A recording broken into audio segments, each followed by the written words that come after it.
Hello and welcome back to my channel. Our family recently took a trip to Crater Lake and we got to see this surreal beauty up close, and it's truly amazing. The rangers have nicknamed this park the Ghost and Goblin Park, and it's easy to see why. Looking out over the stunning blue waters in the remains of this volcanic caldera, it doesn't quite seem real. Like a fictional place, Camelot or Atlantis. The high peaks, the pristine waters, and the islands that peek out of the water, it has a fantastical quality to it. But along with great beauty, it is also a place of great danger. Edges to fall off of, people disappearing, and the feeling that you're being watched in the dense woods. It's a place of immense wonder and mystery. Welcome to Investigating the Northwest. This channel is dedicated to exploring the mysterious, haunted, historical, and beautiful of the Pacific Northwest. In this video, I offer you 15 spooky stories about Crater Lake National Park. Some are fact, and some you have to decide for yourself. Let's get started. The first story is the origin story of Crater Lake. Crater Lake is known as one of the 7 wonders of Oregon. Its pristine blue waters sit undisturbed within the crater. It sits at 6,000 feet above sea level, and at 1,900 feet deep is the deepest lake in the United States. It used to be known as Mount Mazama until it erupted approximately 7,000 years ago, and the mountain collapsed into itself and formed the basin of the lake. Now, that's the scientific explanation of the lake's formation, but there is another legend offering a creation story for Crater Lake. Klamath Indians tell a story about a war between 2 mighty spirits, Lau, god of Mount Mazama and the underworld, and Skell, god of the sky and a powerful spirit of the nearby Klamath Marsh. One day, Lau took notice of a beautiful girl from the local Klamath tribe. He tried to woo her to become his wife, but she refused. Her father, the chief, also refused, because this girl was set to be the next chief and could not leave her tribe. Lau proceeded to torment and attack the tribe. The chief called upon Skell for assistance. Skell swooped down from the sky and engaged Lau in battle. For days, the earth rumbled, boulders fell, lava flowed, the sky darkened, and the mountain crumbled. Lau initially defeated Skell in battle and tore out his heart. However, the clever girl stole back his heart, placed it back in Skell's body, and Skell was reanimated. The battle resumed until Skell was able to defeat Lau. He dismembered Lau's body and threw the pieces into the lake, tricking Lau's underwater lake creatures to consume his body.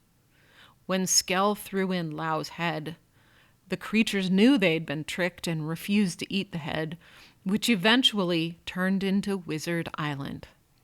Legend says that Lau's water creatures still hide in the lake today, occasionally snatching unsuspecting victims in the lake. The Klamath Indians believe this lake to be powerful and cursed. As it was the domain of the god of the underworld, it now remains as an unguarded gateway to hell. That if one were to stare at the lake too long, they would be mesmerized and led to their death. The second story told about Crater Lake are the ghostly campfires. As the last remaining piece of Lau, Wizard Island hosts its own spooky occurrences. Park rangers have reported the smoke from fires drifting up from the desolate island. When they boat over to investigate, they find no evidence of fires. Ranger Jan Kerwin also reported that she saw a group of 10 campers dancing around a massive bonfire on the edge of the lake. But when she and another ranger arrived to investigate, there was no sign of people, the fire, or even the scorched remains of a fire. The third spooky story about Crater Lake involves the first person, or the first white person, to discover the lake, the lost gold mine. John Hillman is credited as the first white man to discover the lake in 1853. As with the origin story for Crater Lake, this tale has both fact and fiction versions floating about. The most common eerie story that is told about the lost mine goes as such. John Hillman was part of a party that went out searching for 3 miners who went missing. During this trip is when Hillman discovered Crater Lake. It is said that when he crested the rim and first saw the stunning blue waters, he was greeted by a pure white deer with pink eyes that quickly disappeared. John Hillman claimed to have found one of the miners who told him all about a mine filled with gold.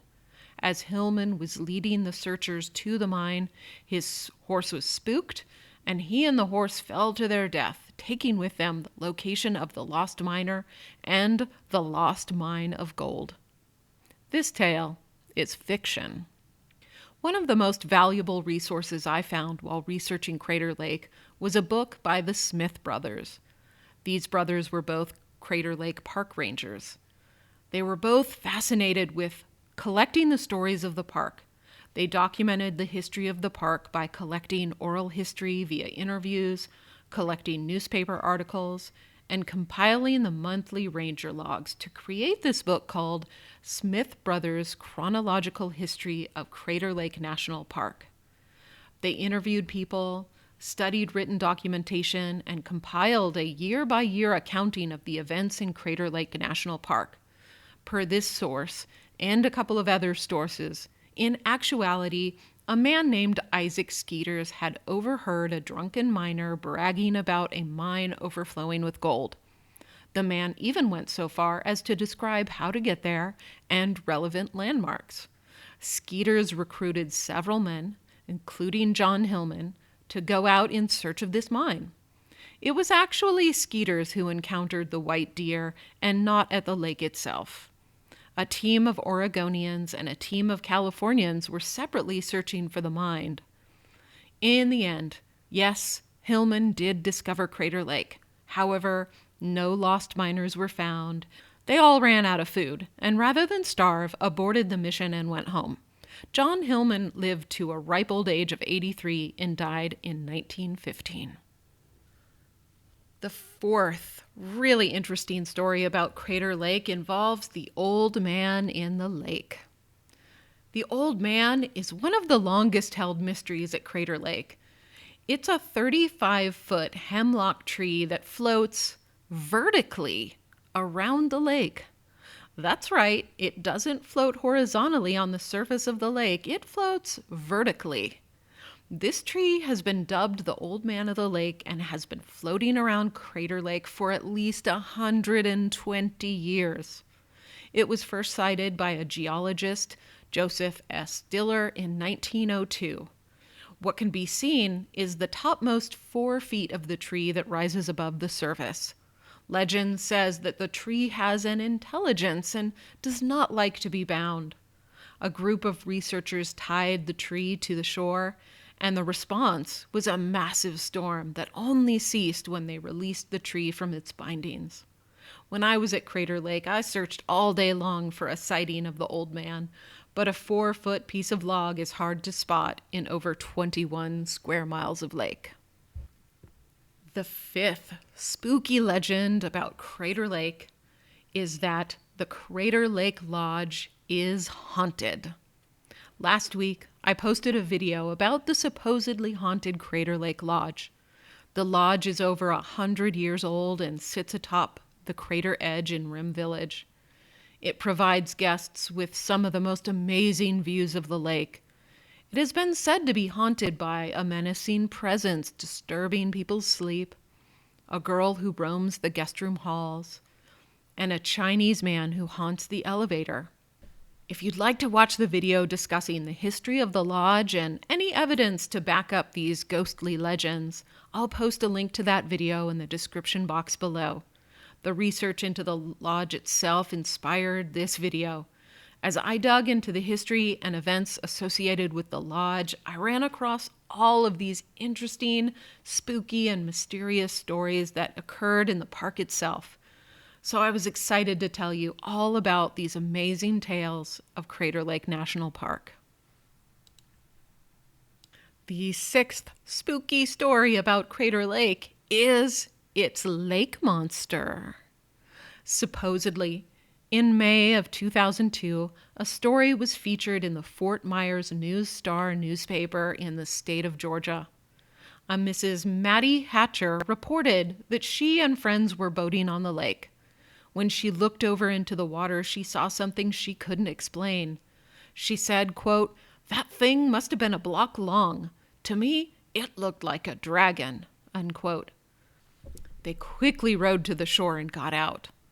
However, although there is apparently full text of this article that states that Maddie lives in Albany, Georgia, and receives the Fort Myers News-Star, there are multiple problems with this story. One, there is no Fort Myers News-Star newspaper. Two, the closest is Fort Myers News Press, but that paper is in Florida.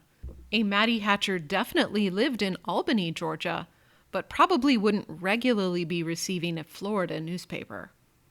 Number three, I cannot find an actual copy of this article anywhere. There are no references to Maddie Hatcher in the Fort Myers News Press, except for an obituary for her father in 1992. And number four, the Smith brothers' oral history also points out, quote, "The problem with this story is that rowboats were removed from Crater Lake in 1968, unquote. It's highly likely that this news article never existed. Possibly it was inspired by the 1977 movie The Crater Lake Monster.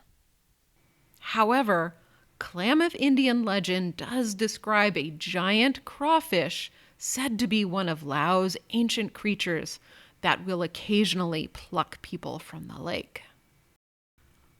The next fantastical story involving Crater Lake National Park are the sightings of Bigfoot. Over the years, there have been many sightings of Bigfoot near Crater Lake. The source of these reports is, of course, the Smith brothers' history of Crater Lake. I did search for news articles related to these reports, but I couldn't find any. And you have to keep in mind what a treasure the Smith brothers' history book is, because they recorded everything, whether it might have been true or not. If somebody experienced it, they wrote it in their monthly logs. And these could have been occurrences that they didn't necessarily have to call the police or the press for. It just remained documented in their logs. And so we benefit by hearing of these stories of Bigfoot from the writings of the park rangers. In 1976, an employee of the park, George Morrison, saw, quote, "a Bigfoot creature crossing the South Road at dusk, headed into Annie Creek Canyon. With 4 steps, the upright creature crossed the road," unquote. He searched the area afterwards and didn't find any tracks from the creature. He subsequently became infatuated with stories of Bigfoot and UFOs in the area and started to collect the stories. In summer 1978, Rangers Marion Jack and Vic Affolter reported, quote, "While on horseback patrol, hear something large crashing through the forest at the old PCT entrance on the West Road. A pine cone is tossed through the air and a strong odor emanating from whatever it is was overpowering. The horses became very nervous and skittish," unquote. On August 22, 1981, Roger Wade was driving in the area when he reported, quote, "seeing an upright type of Sasquatch animal cross 50 yards in front of his car, 3 miles west of Annie Spring on the West Entrance Road. Roger described the animal as being upright, 6 foot tall, with light brown and cinnamon hair. The animal crossed the road from south to north, left to right." End quote. Roger Wade does go back later to investigate and finds unusually large footprints. According to the BRFO website, a young boy was camping with his family in the 1980s just south of Crater Lake and saw a large figure he believed was Bigfoot outside of his tent. There are also two claims, that a Bigfoot has been killed near Crater Lake, but there is no source information to back up these claims. It is said one was from a car accident, but that the government removed the body before any questions could be generated about the incident, and the other was supposedly from a train accident, but the conductors didn't report it until much later because the men were drinking. So whether or not you believe in Bigfoot, there have been lots of interesting sightings about a Bigfoot-like creature. And another interesting pattern is this map in which I map out where these sightings have been. If you're interested in looking for Bigfoot, maybe this is an area that you might want to check out. Then the eighth spooky phenomenon involving Crater Lake are UFO sightings. In July 1949, a UFO is supposedly filmed at Crater Lake.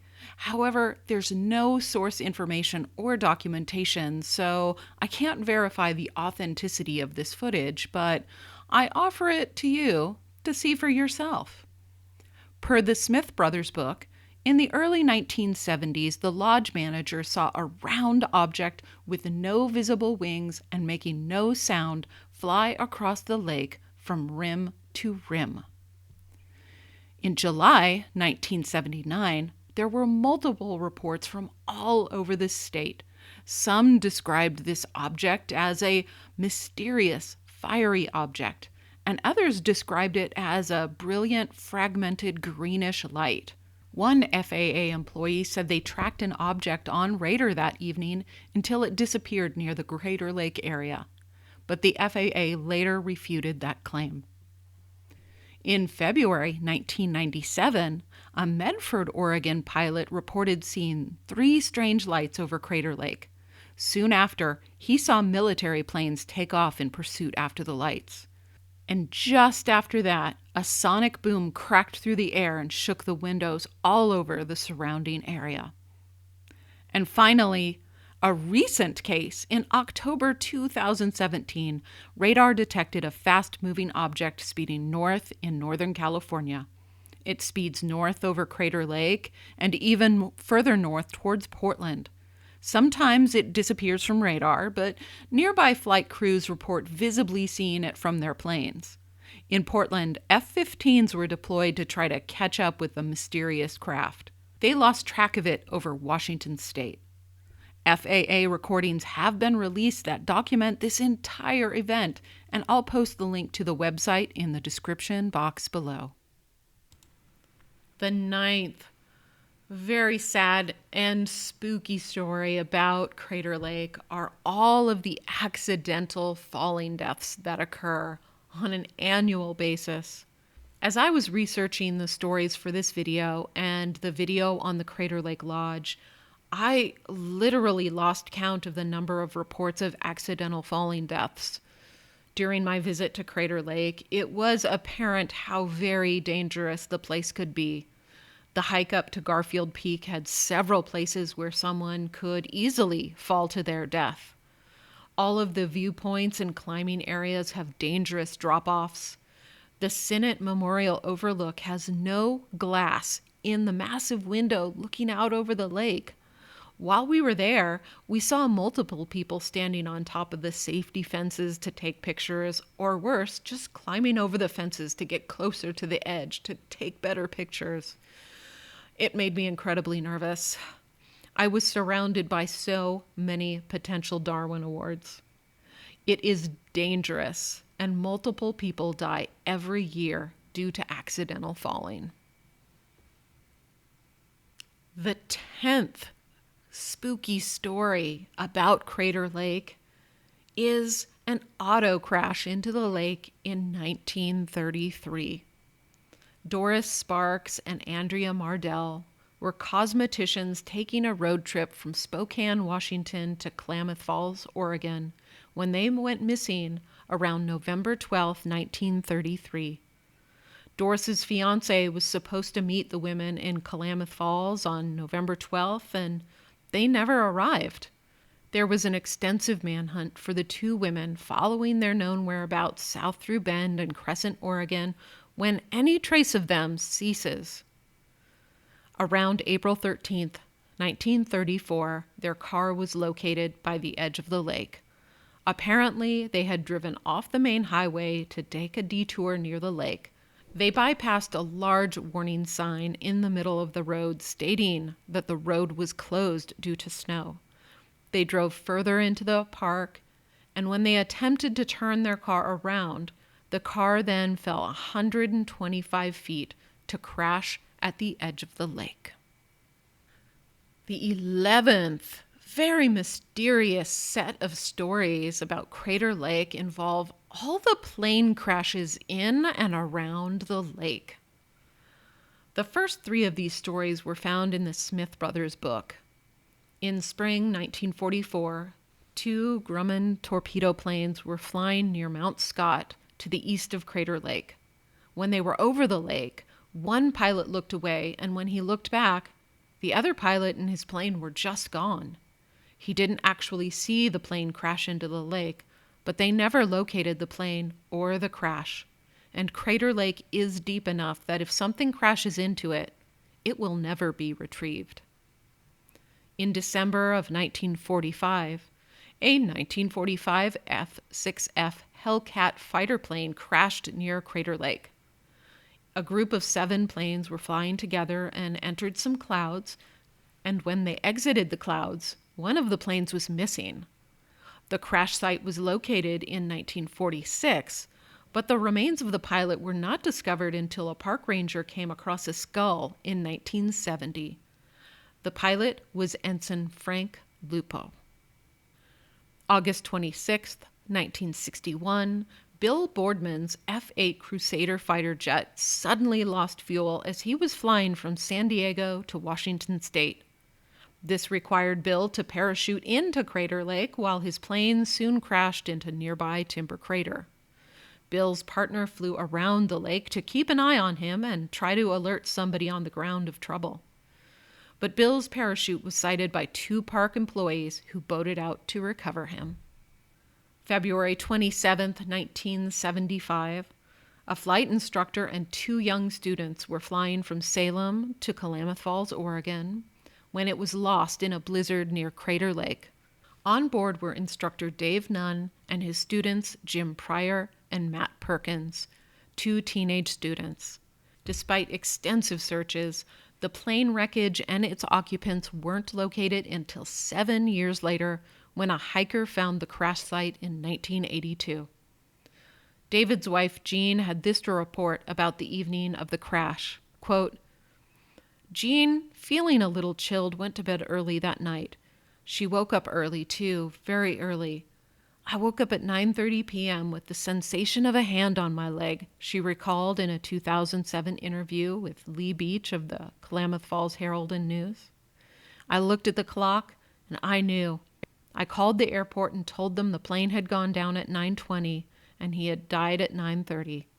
They confirmed they had lost the plane off the radar at 9:20 at 11,000 feet, end quote. And finally, September 23, 1995, George Causey and Edward Tulliners Jr. died when their helicopter crashed into Crater Lake. It was a calm, clear afternoon, and park visitors were stunned to see a helicopter flying over the surface of the lake, then suddenly crash down into the lake. Unfortunately, as I mentioned before, the lake is so deep that recovery is near impossible. The company that owned the helicopter paid the park $100,000 to help recover it. Scans were completed of the lake bottom, but didn't find the craft. The theory is that the helicopter broke apart and scattered pieces all over the bottom of the lake, and that crash caused a 70-gallon fuel leak into the lake itself. However, the helicopter and the bodies remain in the lake to this day. The 12th spooky story involving Crater Lake is sad and unfortunate, but they are the sudden and public suicides that have happened in Crater Lake. Many, many people do go to Crater Lake to experience the final moments of their life, but these two incidents were very sudden, surprising, and very public. July 4th, 1947, a park visitor, Mr. Cornelius, suddenly hands his startled wife his billfold and watches as he sits down on a snowshoe near the old ledge trail and slides to the lake attempting suicide. Since that fall only broke his leg, Mr. Cornelius crawled to the edge of the water, threw himself in, and drowned himself. Then on September 11th, 1976, Brian Thomas was a 26-year-old veteran suffering from PTSD, and his wife brought him to Crater Lake in hopes that he'd experience some respite from his depression and anxiety. However, on the morning of September 11th, Brian suddenly jumps up, announcing that he's going to kill himself, and runs out of the lodge. He then runs all the way to Sinnott Memorial Overlook and swan dives out the overlook window and falls 600 feet to the bottom. The 13th creepy and mysterious story involving Crater Lake is the Crater Lake murders in 1952. This case is so interesting and involved that I'll be posting another video with much greater detail. Saturday, July 19th, 1952, two auto executives from Detroit, Michigan were reported missing. Charles Culhane and Albert Jones were in town for a meeting and arranged to meet with two friends nearby to go fishing. The two colleagues had arrived to meet Culhane and Jones, but only found their car, engine warm, keys in the ignition, passenger door open, and luggage in the car. They assumed the two men had just taken a quick stroll, but would be back soon. After they waited an hour and the men never reappeared, their colleagues reported them missing. An extensive search was launched, which included the FBI. The two men were found on Monday, the 21st, 2 days later, by search team members.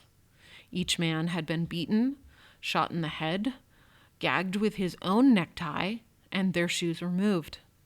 They had been robbed of cash, their watches, a Shell oil gas credit card, and one of the pairs of shoes. Culhane and Jones were left lying face up on the forest floor. The strangest part of this case was that earlier on Monday, someone, likely the perpetrator, called a local garage from a nearby payphone and tried to arrange someone to get Jones's car and store it. However, this was quickly reported to the FBI, and they went directly to the payphone and collected fingerprints. Those prints have never been identified. And even after decades of attention from the FBI, this case has never been solved. Although there have been several theorized suspects in this case, it remains unsolved and open to this day. Stay tuned for another video on this case because it is pretty crazy. The 14th series of events involving Crater Lake National Park are about all of the mysterious disappearances in the national park. The first is the disappearance of Charles McCullar in 1974. And just like the Crater Lake murders case, I'll be posting another video just about Charles McCullar, including the FBI files detailing this case. On January 29th, 1975, Charles McCullar, a 19-year-old photographer and adventurer, left a friend's house in Eugene, Oregon, intent on busing and hitchhiking to Crater Lake to take photographs over the weekend. He was supposed to return by January 31st. When he didn't arrive by February 1st, his friends reported him missing to the Oregon State Police. There was an extensive search for Charles that also included the FBI. However, search efforts were hindered by the tremendous amount of snow in the area. October 17th, 1976, hikers found the remains of a backpack in a remote canyon west of the lake. Keys by the backpack were matched to Charles' own set of keys, so the rangers knew that they needed to get on site and see if they can find Charles himself. And they did. When they got to the location where the backpack was found, they found clothing, remains, and other items that belonged to Charles. An autopsy was performed and determined that there was no damage to the skull, and from what they found, there didn't seem to be evidence of an animal attack or foul play, so his death was ruled accidental due to exposure. But family and friends had a lot of questions. Charles McCullar was found in Boehlke Creek, 14 miles away from the north entrance of Crater Lake. That was a tremendously long way to hike for somebody who was not prepared for the terrain. So many questions remain in Charles's case, even though it has been closed. How did he get to this location? It had been 14 miles away from the north entrance to the Crater Lake, through snow as deep as 90 inches. What happened to many of his possessions, such as his wallet, traveler's checks, expensive camera, and his boots, all things that a person might likely steal? There were even rumors that his jeans zipper had been down and his belt undone, and these claims I have debunked from the FBI files. And finally, the spooky indication that all that was left of Charles were a few bones in eerily intact clothing. To quote the park ranger, "It appeared as though Charles had melted right into his jeans while he was sitting on a log," end quote. This is also contradicted by the FBI files. Although Charles McCullar's death was ruled accidental to exposure, his friends and family just don't believe that the FBI and the Oregon State Police did enough to investigate what actually happened to him. And I'm so excited to bring you another video that will talk all about the interesting case of the disappearance of Charles McCullar. The next disappearance was in October 1991. 33-year-old Glenn Allen Mackie disappeared right from the Rim Village parking lot. I was unable to find any pictures of him. In October, his car was discovered in the Rim Village parking lot with his license, keys, passport, cash, and toiletries. Investigators were unsure specifically how long his car had been there, as he had been on a tour of the parks with no set agenda. However, in 2006, a set of skeletal remains, including a skull with teeth, were found in Boehlke Creek. This is very near where Charles McCullar had been found. Due to the weather, they weren't able to extract the remains until 2007. Although Mackie's family had been notified that it may be his remains, no formal verification has ever been made. This map here makes us question, how did Mackie get there, if these were indeed his remains? The easy theory is that Glenn had parked in the snowy Rim Village, took a few minutes to walk around, and fell off the rim. But if that were the case, he would have been found right off the edge by the parking lot. We already know how easy it is to fall off. But if he was found in Boehlke Creek, how the heck did he get there? Reportedly, the FBI was involved in the search. I do have a FOIA request in process to see if I can get any relevant records, and I will update you if there is anything more to the story of Glenn Allen Mackie. In October 14th, 2006, Kenneth Boehlke and his 8-year-old son, Sammy Boehlke, were at Crater Lake. On that day, at 4:30 p.m., Sammy mysteriously disappeared without a trace. Kenneth had parked at Cleetwood Cave Trailhead, and it is said they were supposed to be hiking. Other reports say they were playing hide and seek. But apparently Sammy ran ahead of Kenneth up an embankment and into the woods not far from the car, and then he was just gone. Unfortunately, it snowed that night, and Sammy was not dressed for winter weather. And even after extensive searches, Sammy has never been found. And then in April 28th, 2014, Cameron Blake Parnell rents snowshoes to explore around a lake and is never found. Searchers found tracks up to Garfield Peak Trail to a snow cornice that had collapsed, and they believe Cameron plunged into the lake. I have hiked Garfield Peak, and I remember several places where you can easily fall off the ledge and down into the lake. And even after multiple searches of the train and in the lake below, no remains of Cameron have ever been found. And the 15th and final mysterious story of Crater Lake. To end this video on a positive note, let's talk about one miraculous case of survival. The initial urban legend I read was a couple had parked near one of the viewpoints. Their parking brake failed, and they plunged to their death in the car on the rocks at the edge of the lake. And this was true. Partially. What actually happened was that a couple parked their car to go look at one of the many viewpoints. However, the owner failed to engage the parking brake, and it started to roll backwards and over the edge into the crater. Unfortunately, the owner's dog was still in the vehicle. But luckily, as the car was plunging over the edge, the dog managed to escape the car and climb back up to the parking lot uninjured. That is amazing, because that car was totaled and it broke into bits and pieces all over the landscape. And here is a picture of one of the car parts in the lake. Hooray for that dog.